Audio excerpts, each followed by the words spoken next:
What does a social media app like TikTok have to do with war, human rights, and democracy? And what can the tragic death of a US airman tell us about a generation raised on social media as their main source of news?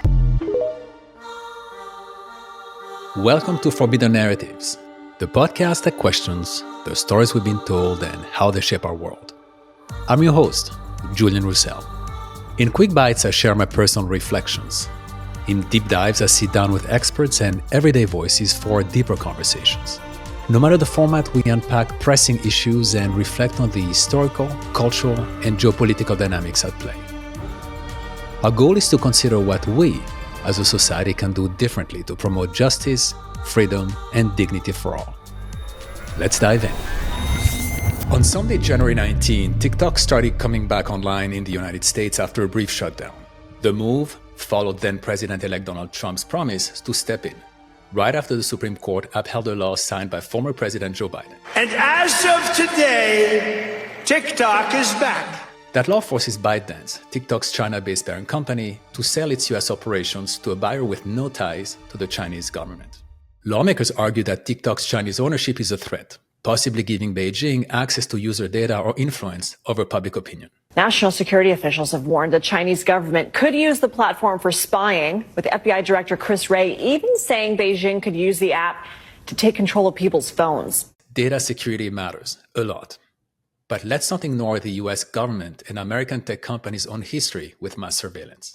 In 2013, NSA whistleblower Edward Snowden revealed that the National Security Agency was collecting Americans' data without their knowledge or consent. The NSA specifically targets the communications of everyone. It ingests them by default. It collects them in its system, and it filters them, and it analyzes them, and it measures them, and it stores them. More recently, the US Department of Homeland Security signed a contract with Paragon Solutions, an Israeli spyware vendor known for its product Graphite. Graphite can break into encrypted messaging apps like WhatsApp and Signal, giving the agency access to our private messages. And then there is the FBI, which acquired Pegasus, an even more powerful spyware tool from the Israeli company NSO Group. It's a military weapon used against civilians. This is extremely serious for democracies. There is no control over how countries use it, and they have been using it in the worst way you could imagine.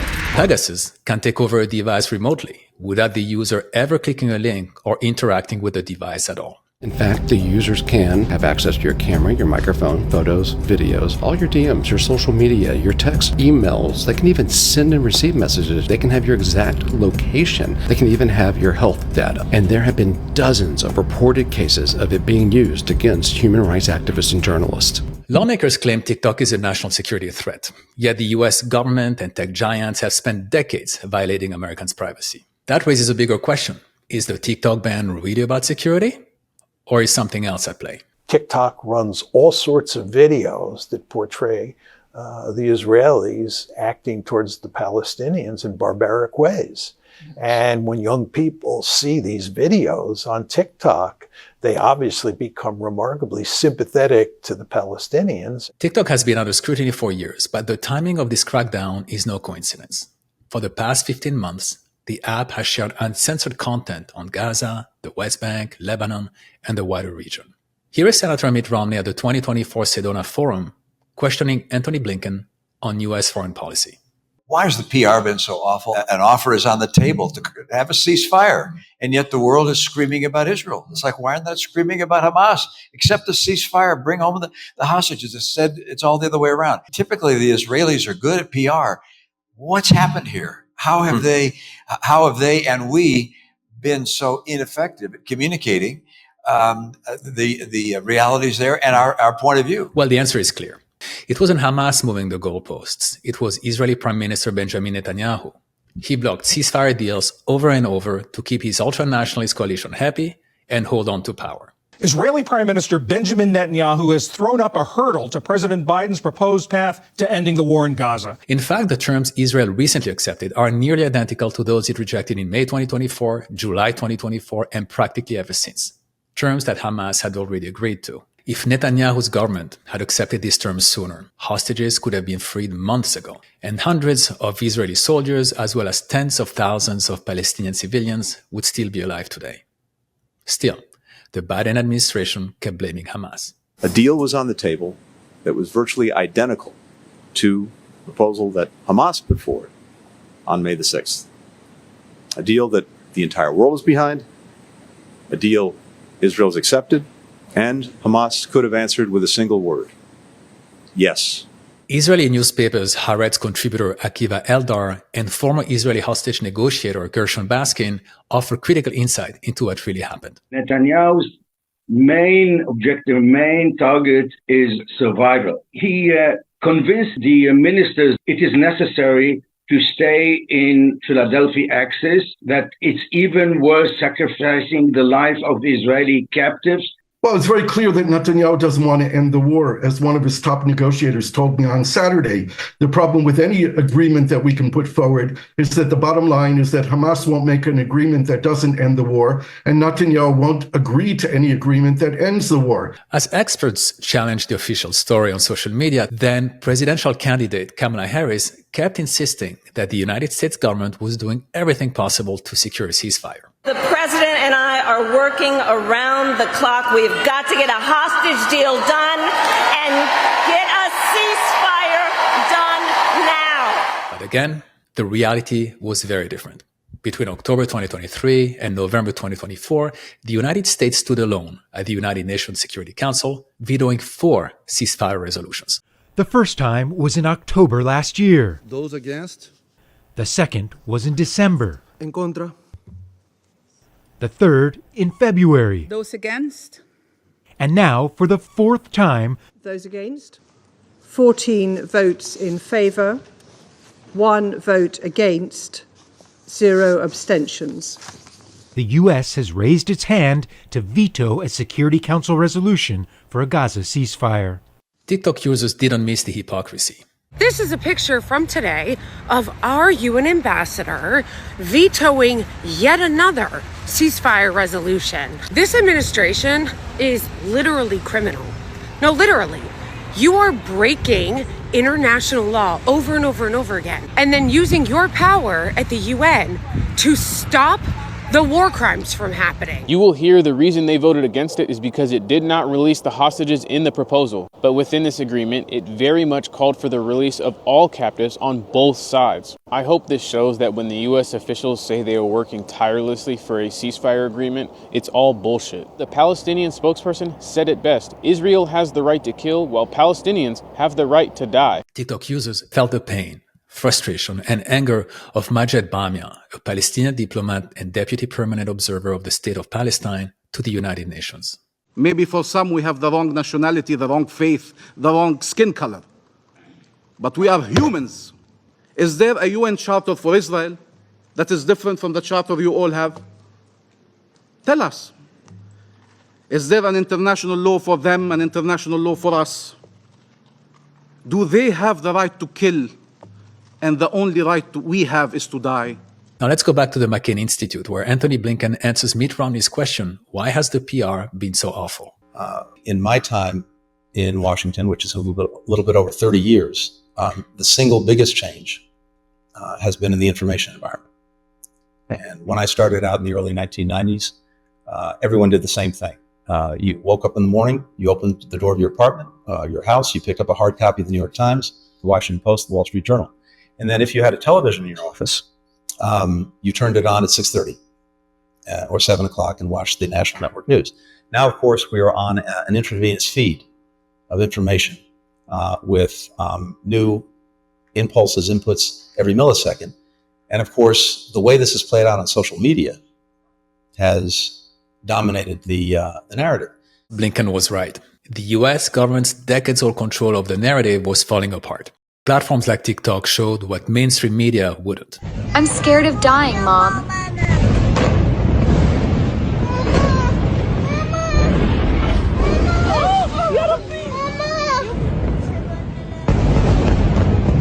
Oh God, save us. People saw entire neighborhoods and critical infrastructure, water systems, power stations, sewage plants, and hospitals reduced to rubble. They learned that in just 6 months, over 70,000 tons of explosives were dropped on Gaza, more than the combined bomb tonnage dropped on Dresden, Hamburg, and London during World War II. power of these bombs is so strong that their total explosive force is about 4.6 times that of the bomb dropped on Hiroshima, Japan during World War II. Israel's pounding attacks on Gaza didn't just obliterate homes, they erased the cultural institutions at the center of Palestinian society, such as the Al-Azhar University in Gaza City, where 16,000 undergraduates once studied. I am going now back also to the library to see whether I can find some books to rescue them. Mohammed Hattab, a biochemist with a PhD, taught at Al-Azhar for 30 years. He took our videographer in Gaza back to the campus. Oh, my God. Only to find spent Israeli mortar rounds where his science building once stood. Look here. Inside the only structure standing, Hattab found Hebrew graffiti about Israeli sports teams. My God, my God. What kind of mentality for these soldiers who have done this crime? I am very, very, very sad. Last spring, a UN panel suggested Israel's actions could be a deliberate attempt to inflict what it called scholasticide, the intentional destruction of the education system. For those wondering why there's no education in Gaza, oops, a missile just hit. That sucks. Too bad.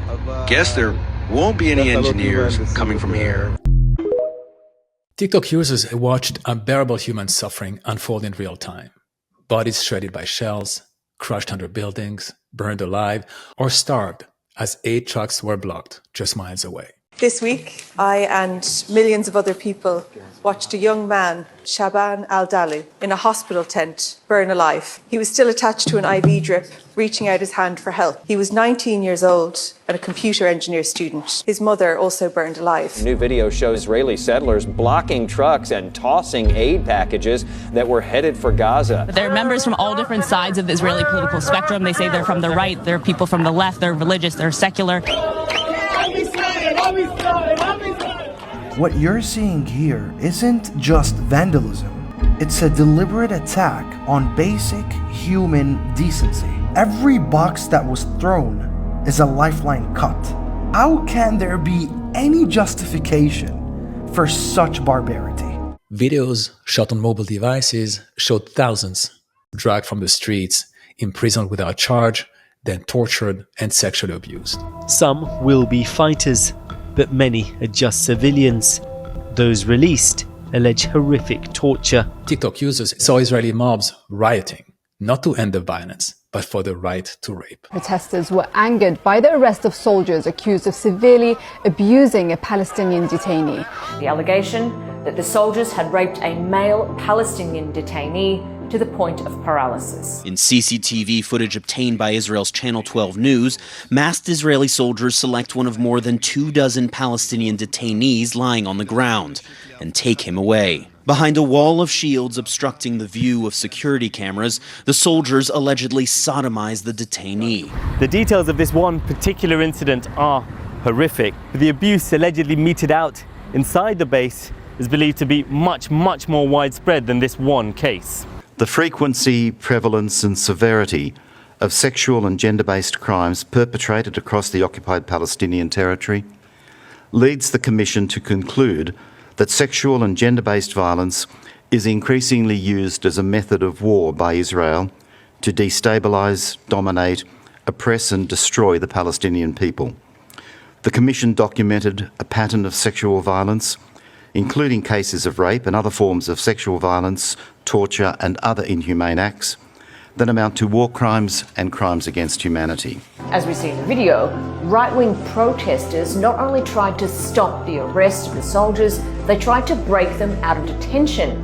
Many of them saying the men were heroes. And it wasn't just civilians supporting the soldiers' right to abuse detainees.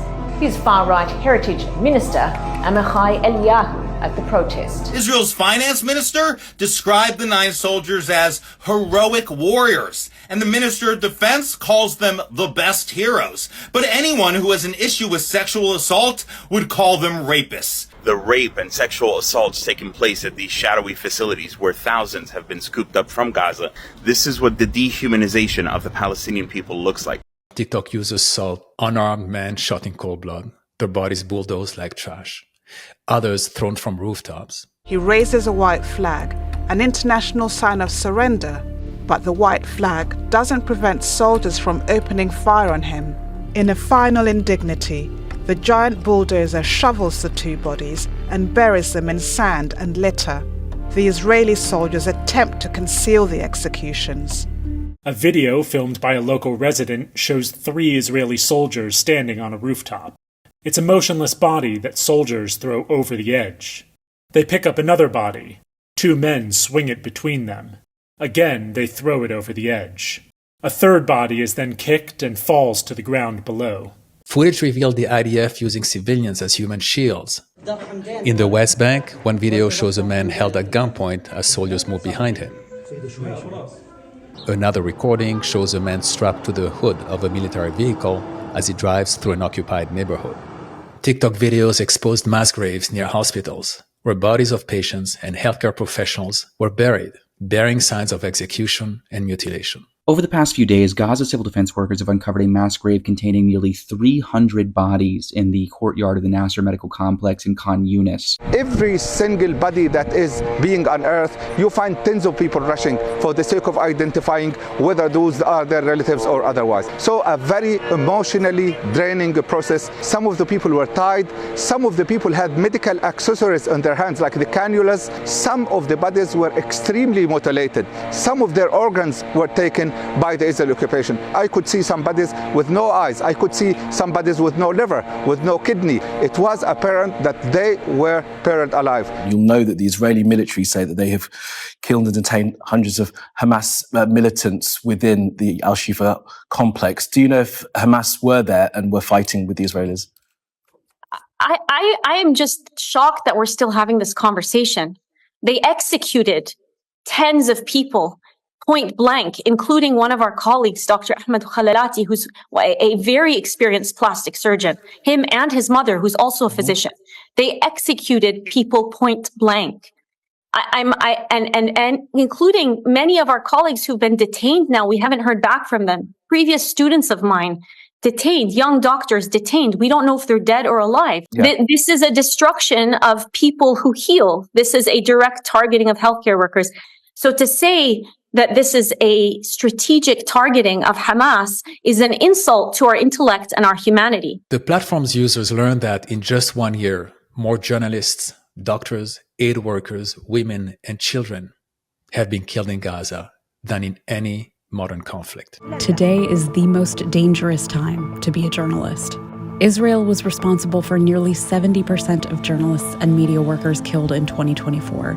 The highest annual number of killings by a single country in more than 3 decades. Gaza is becoming a graveyard for children. Hundreds of girls and boys are reportedly being killed or injured every day. Ali was a rambunctious 7-year-old. Even though he was small and the youngest of his family, he was very energetic and somewhat of a troublemaker. His uncle Hani says that the way he was able to get out of things was by flashing his cheeky smile. Ali was killed alongside his siblings and his parents at their family home in an airstrike, just hours before the first ceasefire of the conflict began. Just days into Israel's military offensive in Gaza last year, this photo was trending around the world. 5-year-old Sully was killed alongside her mother, baby sister, grandparents, uncle, aunt, and 3 cousins. Well over half of the people who have been killed are women and children. Not that men are any more deserving of this kind of death, but for some reason, maybe because I am a man. When I see these women, young and old, when I see these children, these babies, dismembered, beheaded, scorched beyond recognition, taken from these buildings to be brought into the strip, well, my blood runs cold. Israel has killed close to 15,000 children, not counting those that are under the rubble, since October 7th. We need to understand that figure. 15,000 children have been killed. Thousands of women have been killed, and thousands of innocent men have been killed. Israel categorizes all the men as terrorists, but thousands of these men were not fighters. They were just men that were in the homes with their wives, with their children, and their homes were bombed. There's an acronym used in Gaza, WCNSF, Wounded Child with No Surviving Family. And according to media reports, an estimated 17,000 Palestinian children fall under that category. Wounded child with no surviving family. Show me what you are kissing. Show me. Daddy. This heartbreaking footage contradicted the narrative of a moral army taking every possible precaution to protect civilians. It also contradicted the narrative put in place to create consensus for the war. So what did Blinken have to say about this? You have a social media ecosystem environment in which context, history, facts get lost, and the emotion, the impact of images dominates. And we can't discount that. But I think it also has a very, very, very challenging effect on the narrative. History, facts, and context weren't lost. They were brought into focus. Countless experts took to TikTok and other platforms to provide the very context Antony Blinken claimed was missing. My name is Hasbara. I was with 3rd Special Forces Group. I was a sniper, assaulter, and a breacher. I know war. What's going on in Palestine right now is not a war. It's the genocide, it's the ethnic cleansing of a specific people to take their land. This is wrong. And there's nothing more American than speaking out against what's wrong. The U.S. taxpayer is paying for this, which makes it even more frustrating. I'm paying for this. I am an American. I'm a patriot. This needs to stop. Josh Paul, the former U.S. State Department official who resigned in protest over U.S. arms sales, had this to say. Most of the bombs come from America. Most of the technology comes from America. And all of the fighter jets, all of Israel's fixed-wing fleet, comes from America. Can you just kind of walk me through what led to this decision for you to resign? Yes, I've worked in the Bureau of Political Military Affairs for over 11 years. This is the bureau responsible for arms transfers to partners around the world. I have never seen a circumstance before in which there is a clear risk of civilian casualties resulting from US arms transfers. And in fact, we are seeing that manifesting on the ground with thousands of Palestinian civilian casualties. And yet, no questions asked, not even a debate. Absent the ability to have even a discussion about that before shipping arms, I felt I had to resign. Here are excerpts from 3 doctors who came back from Gaza. All of the disasters I've seen combined, 40 mission trips, 30 years, ground zero, earthquakes, all of that combined doesn't equal the level of carnage that I saw against civilians in just my first week in Gaza. And when you say civilians, is it mostly children? Almost exclusively children. I've never seen that before. And then there's sniper bullets. I have children that were shot twice. You're saying that children in Gaza are being shot by snipers? Definitively. No toddler gets shot twice by mistake by the world's best sniper. And they're dead center shots. The pictures are real. I have the full CT scans. I was just on a podcast with a fellow named Noam Dorman, who rightly describes himself as pro-Israel, but he's an honest fellow. I went through the scans with him. I showed him them. And they're not fake. If people want to come up with all sorts of ludicrous explanations for why 65 American healthcare workers, plenty of whom, like me, have no connection to the Israel-Palestine conflict. I'm not Jewish, I'm not Israeli, I'm not Palestinian, I'm not Arab, I'm not Muslim, I'm not Christian. If they think I went through all that just to make up some nonsense, that's on them. I don't really know what to say anymore. You hear messages from the Israeli government, as we have been over the last 2 days, saying they are targeting Hamas structures, Hamas officials. They are not targeting civilians. What is your experience as a doctor on the ground of that statement? Does it feel true to you? When the Russians bomb a children's hospital in Kyiv, and I've worked in Ukraine 3 times since the Russian invasion. When the Russians bomb a children's hospital in Kyiv, nobody cares if they did it on purpose or not. If you're firing shells or drones or whatever at a city so recklessly that you accidentally bomb a children's hospital, you're doing something criminal. That's wrong. Everybody can understand it in the case of Russia. It's the same thing here, except it's times a billion. I've worked in a number of conflict zones in different parts of the world. I was there at the time of the Rwandan genocide. I've never seen anything on this scale, ever. What I think I found particularly disturbing was that a bomb would drop maybe on a crowded, tented area, and then the drones would come down and... Please take your time. We're incredibly grateful that you're making the time to be here today, and I feel, because you can't unsee what you've seen. So the drones would come down and pick off civilians, children.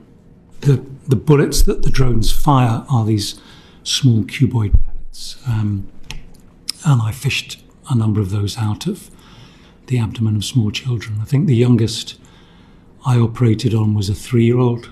While the first-hand accounts of these doctors reflected the reality on the ground, the following voices, shared and reshared across non-mainstream media, placed the unfolding events within the context of the Palestinians' century-long struggle for justice and self-determination, dismantling the narrative that history began on October 7, 2023. On May 15th, every year, Palestinians around the world commemorate the violence and displacement that was created through the establishment of the Israeli state. Between 1947 and 1949, over 700,000 Palestinians were pushed from their homes, and over 500 villages were destroyed. What is now referred to as the Nakba. Nakba is Arabic for catastrophe, and the word designates both the expulsion of Palestinians in 1948 and the disasters that continue to this day. The Nakba intensified after 1967, when Israel occupied the West Bank and East Jerusalem, imposing military law, building illegal settlements, erecting separation barriers, and permitting unchecked violence. I say this to my students. I say, you want to know what the Nakba is.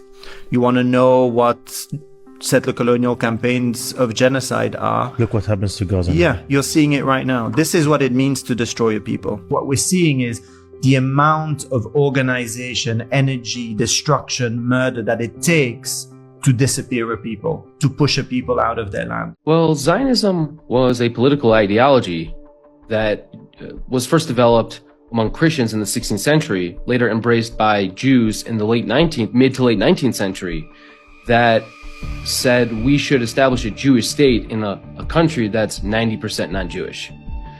And if you just ask yourself, if you put yourself in the shoes of that 90% of Palestine, the Palestinian Arabs who were non-Jewish, and ask yourself, if there was a movement of foreigners, primarily Europeans, who sought to move to your country and evict you from it because you're the wrong religion, would you think that's racist?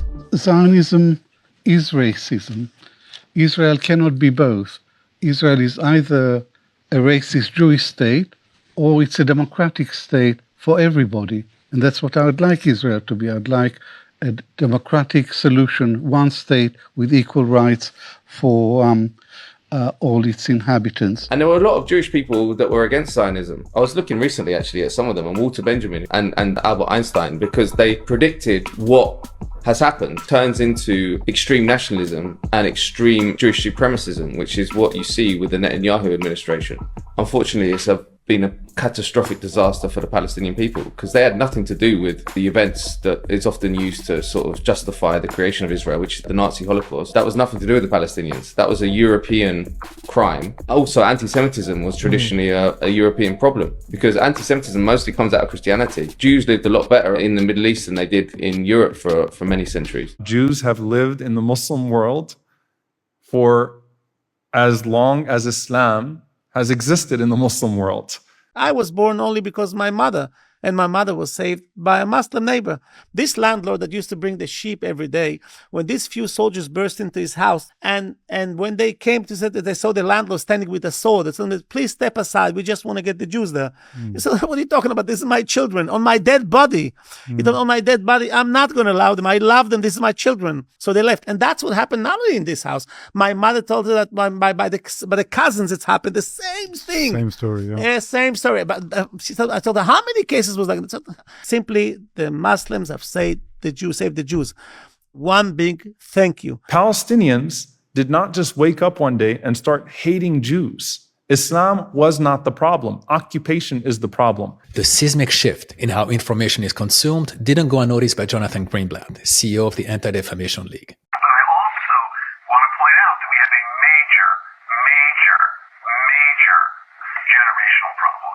All the polling I've seen, ADL's polling, ICC's polling, independent polling, suggests this is not a left-right gap, folks. The issue in the United States in support for Israel is not left and right. It is young and old. And so we really have a TikTok problem, a Gen Z problem. The ADL is portrayed as a civil rights organization.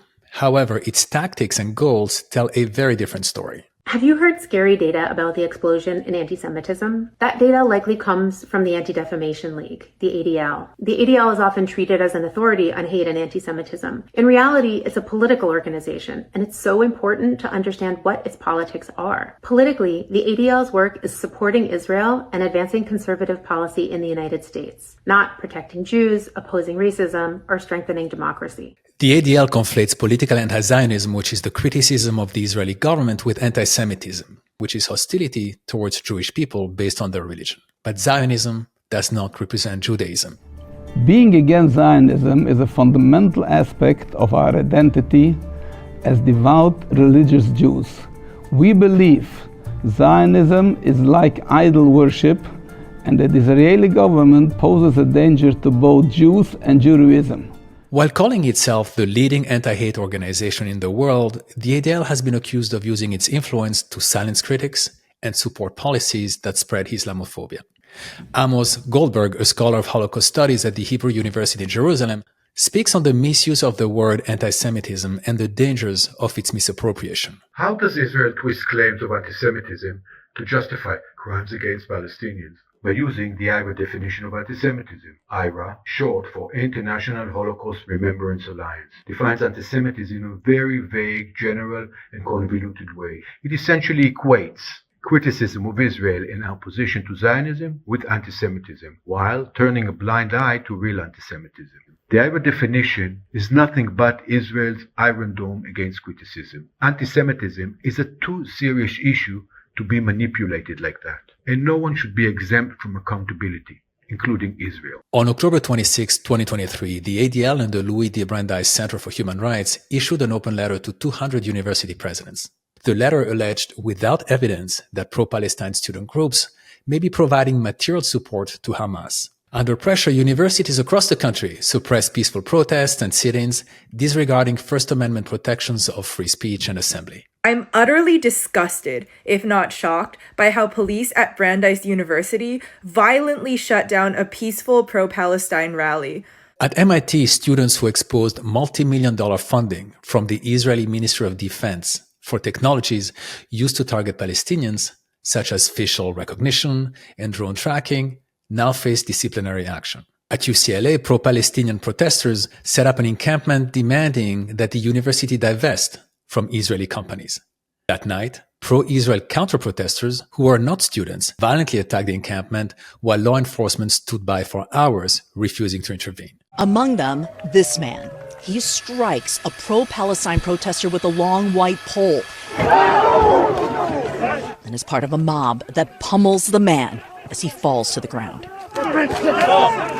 Stop. So I just got out of the Palestine encampment. I was protecting the encampment from the Zionists. They tried to take a barricade from us, and when I held on, they pulled me into a circle of them, and they started beating me on the back. They threw a rock at my eye. They threw a hammer at my leg, and they slashed my arm, and then they pepper sprayed me in the eyes. I'm not even close to the worst of it. I saw 19-year-old girls with their face completely bloodied and beaten. Without his mask, we see who he is. 18-year-old Idan On of Beverly Hills. On her Facebook page, Idan On's mother posted and circled a screen grab of her son from a local TV station. She wrote in Hebrew, Idan went to bully the Palestinian students in the tents at UCLA. Idan's mother and father proudly support Israel and defended their son's actions at UCLA, saying he is heading to Israel to join the IDF. And what did politicians do? They criminalized the students and university faculty who support them. In January 2025, President Donald Trump signed an executive order titled Additional Measures to Combat Antisemitism, which mandates the Department of Justice to prioritize the prosecution of these so-called offenses. I'm a student, and if I were in school and I said something like, Israel is a colonial project, or Israel was built on the ethnic cleansing of the Nakba of 1948, or Israel oppresses Palestinians, I would violate Title VI. When schools don't stop Title VI violations from student to student, so if I were to say that to somebody else, then they're responsible and they will face consequences, namely not receiving any more federal funding. These laws shield the Israeli government from the very criticism that any other country would face. In America, people have the right to criticize anything, anytime, anywhere, even their own government. No one voted for Elon Musk. No king, no crown.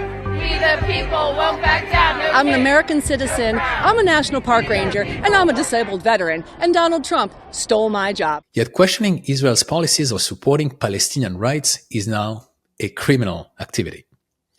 Let's be clear, there's no Israel exception to the First Amendment.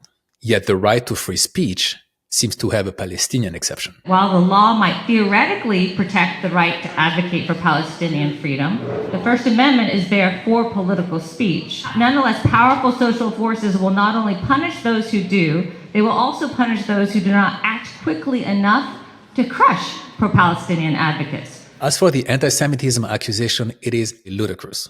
I'm Jewish. My mother was one of 20-odd survivors of the Holocaust. So to describe me as anti-Semitic, given my history of anti-racism and my work on genocide prevention, my invoking of the Holocaust of which my mother's family were victims, it's simply an absurdity. Most of these protests have been organized, supported, and led by Jewish organizations and scholars such as Jewish Voice for Peace, If Not Now, Not in Our Name, Independent Jewish Voices, and many, many others. Take a look at this TikTok. My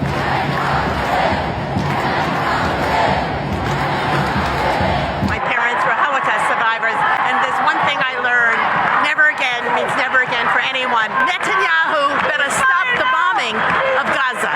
You know, this didn't start with Hamas.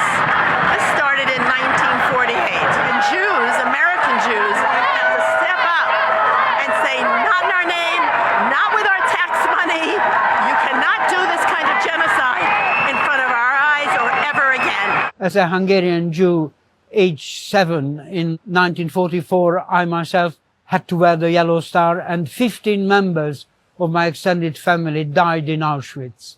On Holocaust Memorial Day, I want to keep their memories alive. At the same time, it is also a commemoration and expression of solidarity with the one ongoing genocide, which is really a repeat of the Holocaust in Gaza. And we want to make clear that those who had experienced the Holocaust will not want to repeat it against anybody. I'm the daughter of Lieselotte Judas, who was born in Germany and had to flee at the age of 18 in 1939. We feel particularly strongly that the Holocaust is being exploited and anti-Semitism is being exploited hugely as a way of, I would say, closing down many people who would like to support the Palestinians in their struggle and in their suffering for fear of being labeled anti-Semitic. And I would make a very strong distinction between anti-Semitism and anti-Zionism. My father was Jewish in Poland when the war started, and he was pushed into the Łódź ghetto within months of the Nazis invading, along with his family and tens of thousands of other Jews in Łódź, where they were deprived of healthcare, of clean water, of enough food. And within a year or so, my grandmother had died of disease, my uncle had died of disease, and tens of thousands of others had died of disease. This is how the Holocaust in Poland started. It didn't start with a simple extermination of Jews through gas chambers and such. It started as a process. And what we're seeing in Gaza at the moment is the beginning of that kind of process, the extermination of the people of Palestine. As far as we can tell, They've murdered something like 100,000 people. How many more will die, we don't know. You're showing me destruction in Gaza, I think, from on high, and you're showing me, I presume, tanks have made marks in the earth in Gaza, showing the Star of David. This is completely shocking, and it shows that not only are they perpetrating a genocide, they're actually celebrating it, and it is sadistic. While American students and any person asking for peace or ceasefire are labeled as Hamas lovers, Elon Musk faces no consequences whatsoever after making what many saw as a Nazi salute. The ADL dismissed the incident and urged people to, I quote, give one another a bit of grace, perhaps even the benefit of the doubt, and take a breath. This is a new beginning. Let's hope for healing and work toward unity in the month and years ahead. End quote. As for Israeli Prime Minister Benjamin Netanyahu, he praised Musk as a great friend of Israel, calling the outrage false smears. So while the world's richest man gets the benefit of the doubt for what many call the Heil Hitler salute, American students demanding justice and human rights are smeared and expelled. Here is what former Secretary of State Hillary Clinton, a key advocate for U.S. interventions in Iraq and Libya, actions that have led to hundreds of thousands of civilian deaths, had to say about our students. I have had many conversations, as you have had, with a lot of young people over the last many months now. And you're right, they don't know very much at all about the history of the Middle East, or frankly about history in many areas of the world, including in our own country. But with respect to the Middle East, they don't know that under the bringing together of the Israelis and the Palestinians by my husband, the then Israeli Prime Minister Ehud Barak, the then head of the Palestinian Liberation Organization, then the Palestinian Authority, Yasser Arafat. An offer was made to the Palestinians for a state on 96% of the existing territory occupied by the Palestinians, with 4% of Israel to be given to reach 100% of the amount of territory that was hoped for. And this offer was made, and if Yasser Arafat had accepted it, there would have been a Palestinian state now for about 24 years. Clinton resorted to peddling an old trope while insulting the American youth. The claim that Israel ever sought peace or the establishment of a Palestinian state is baseless. From Ben-Gurion in 1948 to Netanyahu today, every Israeli government, Labour or Likud, has expanded settlements attempting to make a Palestinian state logistically impossible. None of Israel's 14 prime ministers have ever endorsed complete Palestinian self-determination, the right of return, or contiguous territory. Every proposal sought to limit Palestinian sovereignty over their borders, airspace, security, economy, and foreign policy. Next, we hear from Rashid Khalidi, a leading historian and former advisor to the Palestinian delegation at the Madrid Peace Conference.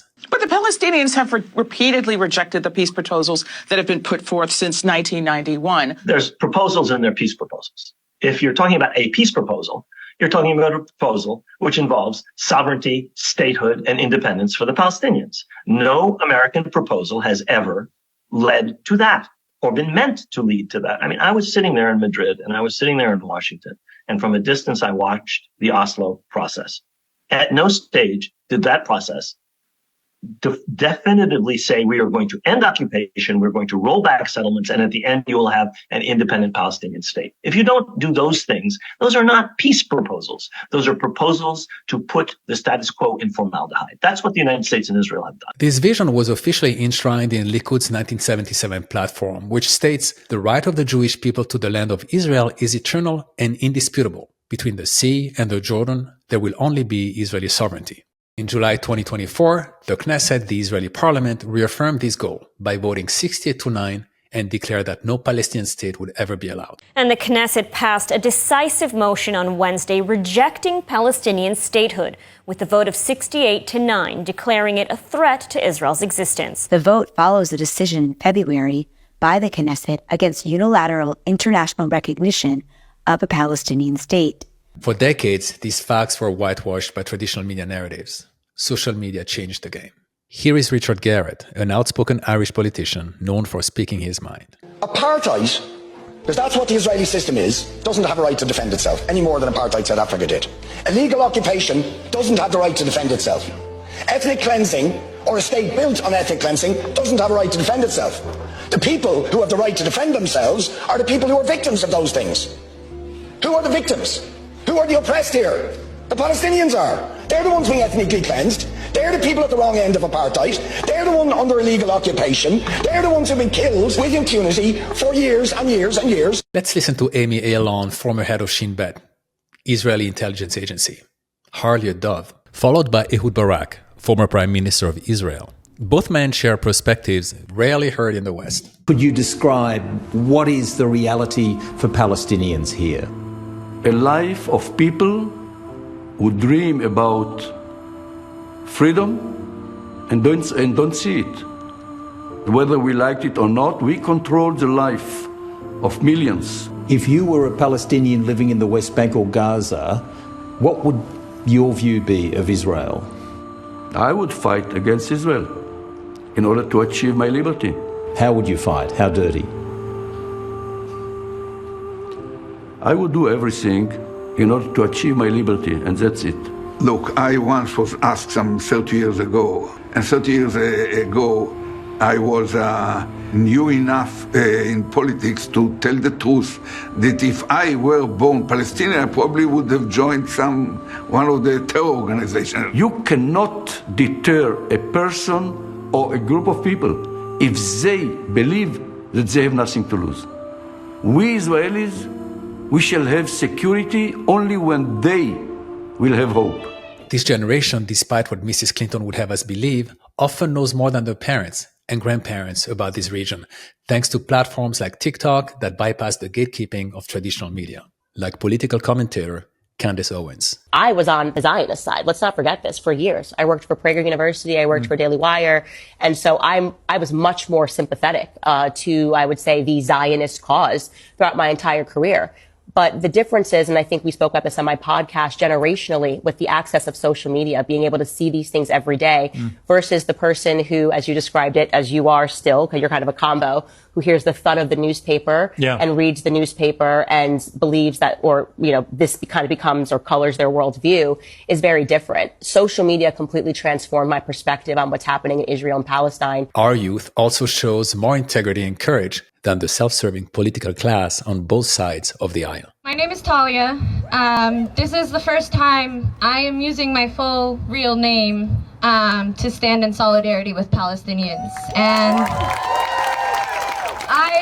I don't deserve applause because I am too late. Because every single day that we don't speak out as Jews in support of Palestinian liberation is another day too late. I grew up in a Jewish American school system that was explicitly Zionist. I feel like we've all heard stories, but that didn't just make sure we didn't talk about Palestine, but actively taught us not to empathize with Palestinians. I never thought in my life that I would be standing with this many Jews for Palestine. And we will continue pulling our ranks together until Palestine is free. Through their phones, this generation not only witnessed deliberate violence against civilians and destruction on a scale not seen since World War II, they also saw in January 2024 the International Court of Justice, the World Court, order Israel and its supporting countries to prevent genocide. The State of Israel shall, in accordance with its obligations under the Convention on the Prevention and Punishment of the Crime of Genocide in relation to the Palestinians in Gaza, take all measures within its power to prevent the commission of all acts within the scope of Article 2 of the Convention, in particular, A, killing members of the group, B, causing serious bodily or mental harm to members of the group, C, deliberately inflicting on the group conditions of life calculated to bring about its physical destruction in whole or in part, and D, imposing measures intended to prevent births within the group. They heard the same court conclude that Israel's occupation constitutes apartheid and unequivocally violates international law, requiring an end to the occupation, the dismantling of illegal settlements, reparations for Palestinian victims, and the return of displaced individuals. The occupation is illegal and must be brought to an immediate, unconditional and total end. The right of self-determination requires that UN member states bring Israel's occupation to an immediate end. No aid, no assistance, no complicity, no contribution to forcible actions, no money, no arms, no trade, no nothing. All UN members are obliged by law to end Israel's presence on the territory of Palestine, period. In November 2024, they learned of the International Criminal Court issuing arrest warrants for Israeli Prime Minister Benjamin Netanyahu, former Defense Minister Yoav Gallant, and Hamas leaders, all charged with war crimes and crimes against humanity. This is a big deal, and the Israelis are already screaming it's anti-Israel. This is anti-Semitic. The decision to issue an arrest warrant against me, the democratically elected Prime Minister of the State of Israel, and our former Defense Minister, was made by a rogue prosecutor and by biased judges who are motivated by anti-Semitic sentiments against the one and only Jewish state. Which is BS for a number of reasons, but the main reason is this. When International Criminal Court Chief Prosecutor Karim Khan first requested arrest warrants, he checked with 6 legal experts who all agreed that there was a criminal case against Netanyahu. One of them was this guy, Theodore Meron, 94-year-old Jewish Holocaust survivor, former legal advisor to the Israeli Foreign Ministry, former Israeli ambassador to the United Nations. He is not anti-Semitic. He is not anti-Israel. In fact, he's a former judge on the International Criminal Tribunal for Rwanda and for Yugoslavia. The guy knows his stuff. He's a Jewish Holocaust survivor. And even he said there's a criminal case to be made against Benjamin Netanyahu. And yet, TikTok users watched in utter disbelief their elected officials attack the very international institutions established after World War II to ensure the horrors of the 20th century would never happen again. Here's former U.S. President and self-proclaimed Zionist Joe Biden. We reject the ICC's application for arrest warrants against Israeli leaders. Let me be clear. Contrary to allegations against Israel made by the International Court of Justice, what's happening is not genocide. We will always stand with Israel. As for Senator Lindsey Graham, he made explosive statements threatening U.S. allies with severe economic consequences if they supported the ICC decision. To any ally, Canada, Britain, Germany, France, if you are going to help the ICC as a nation enforce their arrest warrant against Bibi and Gallant, the former defense minister, we should crush your economy. He justified the attacks on the highest international legal bodies in the world out of fear that United States lawmakers might also end up one day on the list of war criminals. If they'll do this to Israel, we're next. So at the end of the day here, what I hope to happen is that we level sanctions against the ICC for this outrage to not only help our friends in Israel, but protect ourselves over time. And he's right. The war on Gaza would not be possible without the full financial, diplomatic, and military backing of the United States. There's a big report from the Israeli magazine 972 magazine on Thursday. This report, which cited 15 Israeli military intelligence and Shin Bet officers, said that Israel frequently bombarded residential areas in Gaza when it lacked intelligence on the exact location of Hamas commanders hiding underground. In these strikes, the Israeli military authorized the killing of triple-digit numbers of Palestinian civilians, which it framed as collateral damage. The report said the Israeli military maintained close real-time coordination with U.S. officials on these bombings regarding the number of civilian casualties, meaning the U.S. was a direct accomplice in the slaughter. While disaster relief for Americans from North Carolina to California goes underfunded, our government has funneled $23 billion in taxpayer money to arm Israel's assault on Gaza, all of it in clear violation of both U.S. and international law. Meanwhile, defense contractors rake in billions, profits built on the bones of the dead.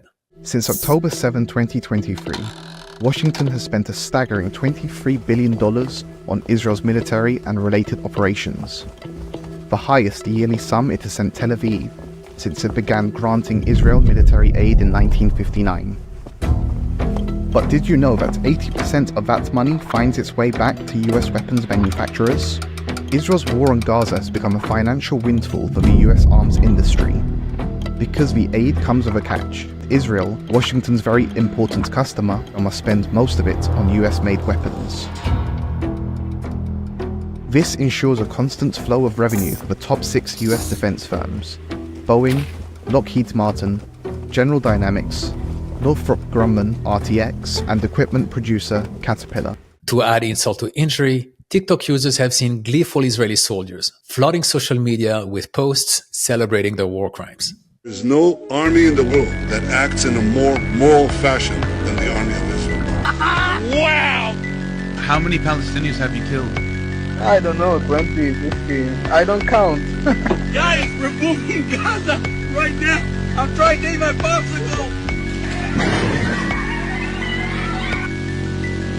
We your baby's here. You think it's funny? Yeah, it's very funny.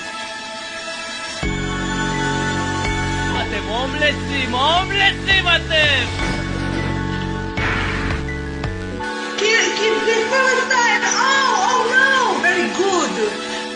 Very good, okay? You love Palestine, I kill you. Israeli soldiers have quite remarkably taken to converting their unprecedented destruction of Palestinian homes, hospitals, mosques, universities, churches, schools, into entertainment videos. You see people are smashing up people's houses. They'll be in someone's living room, they're throwing things at the telly, they're destroying the furniture, they're smashing all the crockery in the kitchen. And this you see again and again and again in the videos. It's a war crime. It's something called wanton destruction. In these videos, there's a lot of contempt for the civilian population. There's a lot of mocking of the civilian population. One in particular is the red negligee that appears to be seen in so many Israeli videos where Israeli soldiers are mocking and advertising their very deliberate intrusion of the home of a Palestinian woman, the confiscation of her most intimate apparel. These are not impressive. These do not show men fighting. They show men dressing up in women's underwear. Let's be clear about this. Baby, take off your coat. IOF soldiers storm a Palestinian home in the West Bank, mock the residents, and post a video on TikTok. These videos don't show a professional army. They show an army, but at times appears to almost completely lack any self-discipline. Instead of outrage, this abuse has sparked a growing trend in Israel, with TikTok users and segments of Israeli society imitating the cries of Palestinian children whose parents were killed, and laughing as they mimic the wails of mourning mothers. We see them draping themselves in hijabs and keffiyehs, exaggerate accents, blacken their teeth, and mock the lack of water on the Gaza Strip. Even children are made to join in, ensuring another generation grows up desensitized to cruelty and devoid of empathy. Most of the people here are racist because we were taught to be... I'm the master here. You're the slave.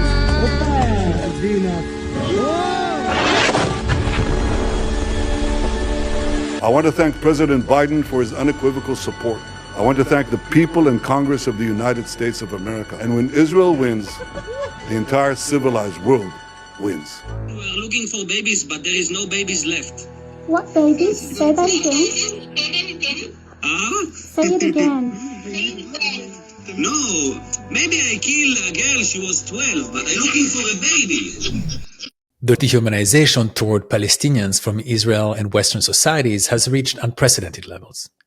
If proof is needed, when the US government is asked whether the Geneva Conventions, a set of international treaties that establish legal standards for the humane treatment of people during armed conflict, apply to Palestinians, former State Department spokesperson Vedant Patel couldn't even bring himself to say yes.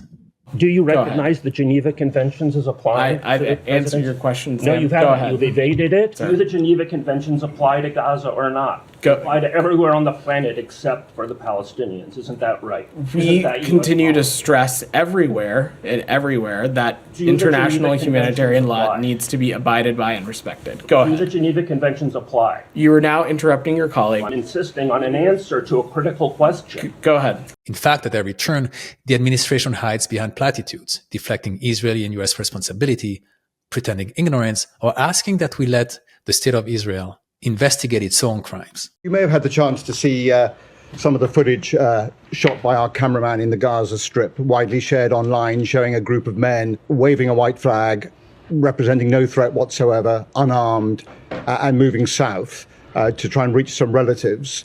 The IDF opened fire, as you can see on that video, and killed one of them, Abu Salul.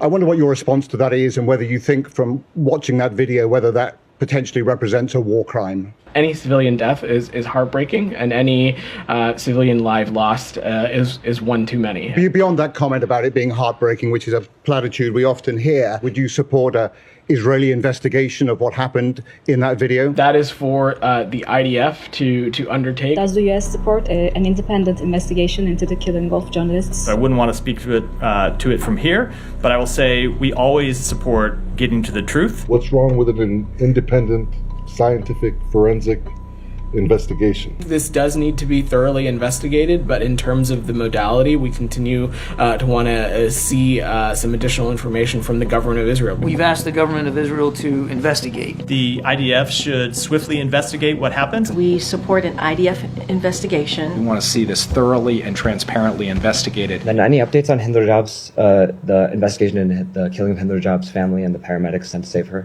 I don't have an update. My understanding is that the investigation is ongoing. How does it ever make sense that the United States asked the accused party to examine itself? It's been 101 days now since Hind Rajab, her family members, and medics sent to save her were killed.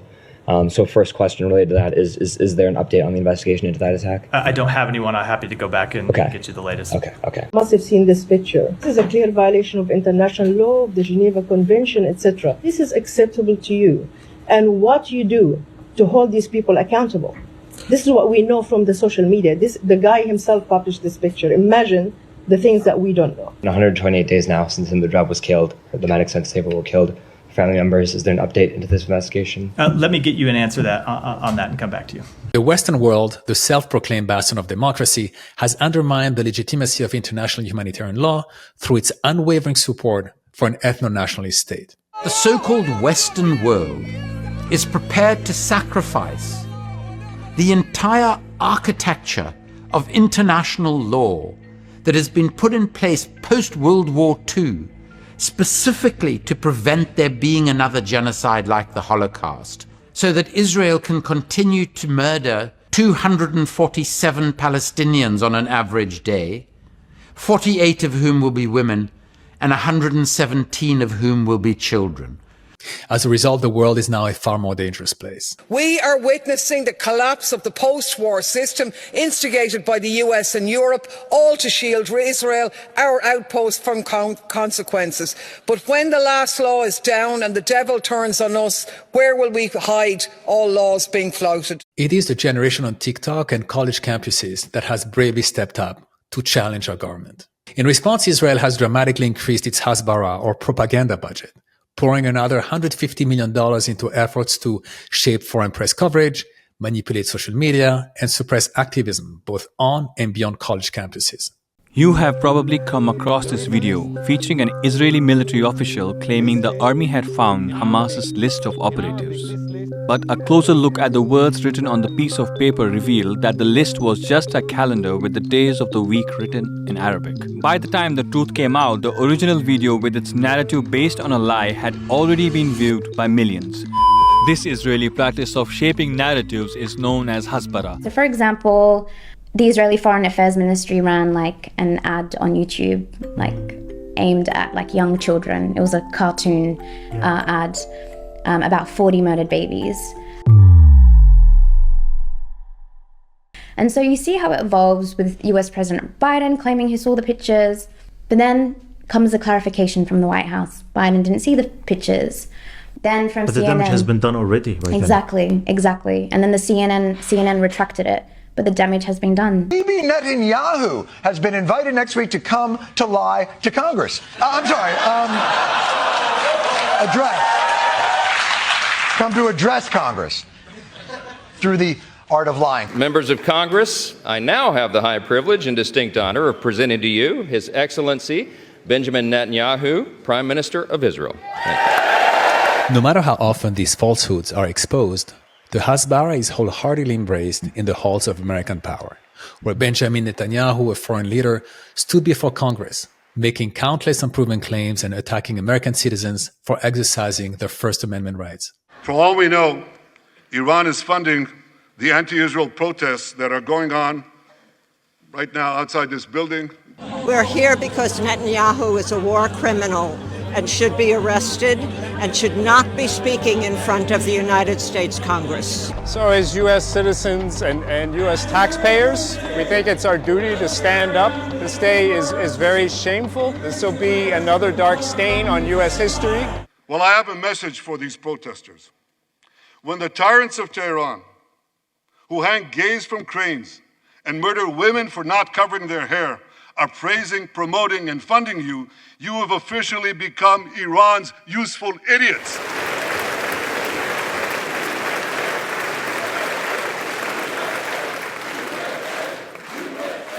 U.S. lawmakers gave Benjamin Netanyahu, a foreign head of state accused of war crimes and crimes against humanity, over 50 standing ovations in under an hour. In that moment, these elected officials betrayed their duty to protect the Constitution and U.S. citizens. Instead, they bowed to the influence of powerful lobbies. These too spread quickly on TikTok. A foreign leader insulting American citizens, receiving a standing ovation from Congress. This man is a war criminal. The UK just stated that if he sets foot in their borders, he's going to be arrested for the war crime. This, to me, is one of the most disgraceful scenes we've ever seen in modern politics. He had standing ovations for every lie he told about not starving, bombing, and slaughtering a civilian population. When we've seen that footage with our own eyes, we have seen what the IDF is doing in Gaza. We have seen what the IDF and settlers are doing in the West Bank. Netanyahu made the US Congress look like absolute fools. He got them to clap against their own students, their own universities, against American academics, against the protesters in the street, which included very prominently Jews against him, and also even against a two-state solution, their own policy. He got the Congress to clap against American policy. When the government lost control of the story, it tried to silence the messenger. So back to Romney at the McCain Institute. A small parenthetical point, which is some wonder why there was such overwhelming support for us to shut down potentially TikTok or other entities of that nature. If you look at the postings on TikTok and the number of mentions of Palestinians relative to other social media sites, it's overwhelmingly so among TikTok broadcasts. So I'd note that's of real interest, and the president will get the chance to make action in that regard. The U.S. government has shown no real evidence that TikTok is a threat to the country. Let's hear from Judge Andrew Napolitano. Question: did the government demonstrate to members of Congress how the spying would work? Answer: no, they don't want to reveal that. So members of Congress took on faith the government's argument that by using TikTok, ByteDance can spy on you. There's been no demonstration as to actually how it would happen. The bill called the Protecting Americans from Foreign Adversary-Controlled Applications Act was introduced by Representative Mike Gallagher, a Republican from Wisconsin. Are you concerned about how young voters feel about this in an election year? Don't think courting the clicks of 17-year-olds should take precedence over allowing our foremost foreign adversary to dominate what is increasingly becoming the primary news source for Americans under the age of 30. His top donor in 21-22 was the American Israel Public Affairs Committee, AIPAC. The same committee gave $135,000 to his 23-24 campaign. Here is Thomas Massie, a Republican U.S. representative on the influence of AIPAC, followed by Eric Warsaw, a TikTok commentator.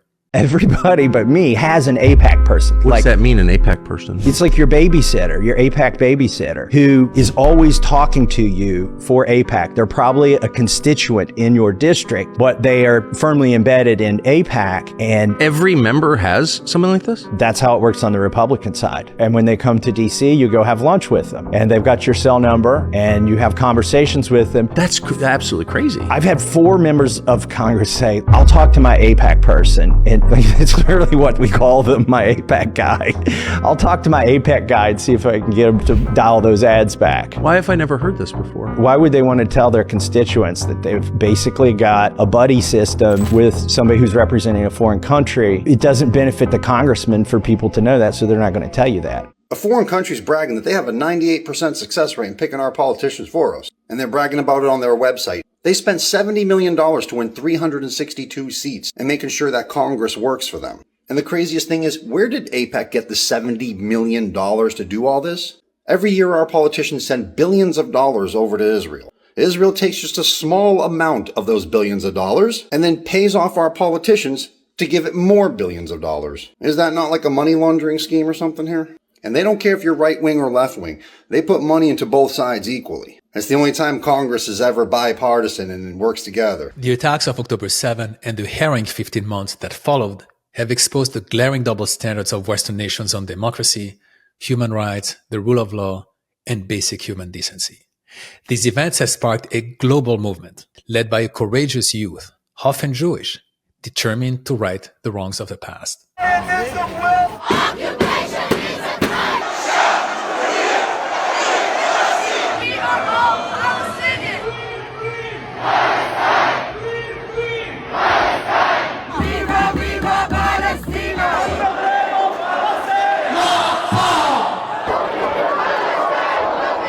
Yet governments worldwide have responded to these calls for change with deafening silence or outright violence.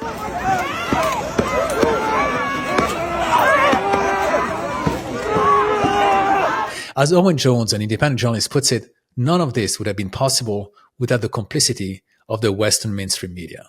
No crime in history, no crime, has been so confessed to by its perpetrators so unapologetically, so shamelessly, so proudly. From the very start, Israel's leaders, they declared that Gaza's civilians were human animals, that an entire nation out there was responsible. They made clear over and over again they were going to wipe Gaza from the face of the earth and wage war against its people. And yet, with courageous exceptions, the Western media conspired to suppress Israel's genocidal intent while smearing the few with a platform who spoke out as dangerous, hateful extremists, turning the world upside down. That's what they did, and they are complicit in every death and every maiming. Aaron Bushnell, a 25-year-old U.S. airman, took his life through self-immolation outside the Israeli embassy in Washington, D.C. on February 25, 2024. He live-streamed his act on Twitch so it would be remembered for what it was. I am an active duty member of the United States Air Force, and I will no longer be complicit in genocide. I'm about to engage in an extreme act of protest, but compared to what people have been experiencing in Palestine at the hands of their colonizers, it's not extreme at all. For those listening to this podcast, he has now arrived in front of the embassy. He pours some type of accelerant over his head, puts on his hat, and tosses the empty bottle aside. He crouches down, trying to ignite the fire. Can I help you? A flicker, suddenly, flames engulf him. His final words. While the commentators often try to frame his actions as those of a radical extremist or someone mentally ill, his extreme act spoke to something much deeper. It was a visceral response to the crushing hopelessness of a generation weighed down by injustice and the apparent futility of the pleas for change. As I keep researching and learning about what's happening in Palestine right now, I can't stop crying. With 170 million US users, many of whom rely on the platform for their livelihoods, this law threatens to devastate countless small businesses, families, and content creators. But most importantly, it undermines the fundamental right of millions of Americans to connect, exchange ideas, and engage in public discourse. This isn't about security concerns, it's about controlling the narrative. Today it's TikTok, with all its flaws and virtues. Tomorrow it could be any platform, any voice, even yours. I may disagree with what you say, but I will defend to the death your right to say it. This quote, often attributed to Voltaire, sums up the First Amendment, the right to speak, publish, and share ideas freely and without fear. Yet, this fundamental cornerstone of American democracy is under grave threat, as Judge Napolitano and Professor Mersheimer warn. when Secretary Rubio rescinds the green card of a person he probably never heard of because of statements the person made on the Columbia University campus last April. It's an attack on freedom of speech like we haven't seen in this country in many generations. The truth is, Judge, that the single greatest threat to freedom of speech in the United States at this point in time is Israel and its supporters here in the United States. It's truly amazing the extent to which Israel's supporters are going to enormous lengths to shut down free speech, not only on university campuses, but all across the country.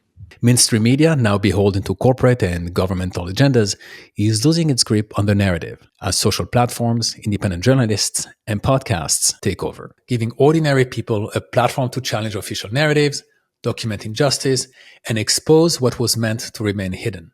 A tiny baby girl lies lifeless, dressed in a rainbow-covered jumpsuit, pulled from the rubble after an Israeli airstrike. In the dead of night, 100 warplanes rain fire on families huddled in their makeshift tents. 404 people have been killed, 174 children butchered in their sleep. Almost 44%. 89 women, 32 elderly people, countless more wounded. And behind it all, a new signature. Trump stepping in to take over where Biden left off.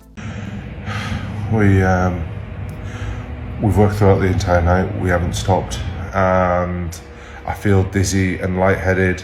The smell of burnt flesh is still in my nose.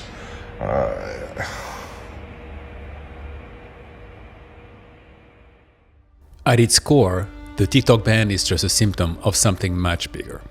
New media has exposed what legacy voices like Romney and Greenblatt are scrambling to contain. Israel doesn't have a PR problem.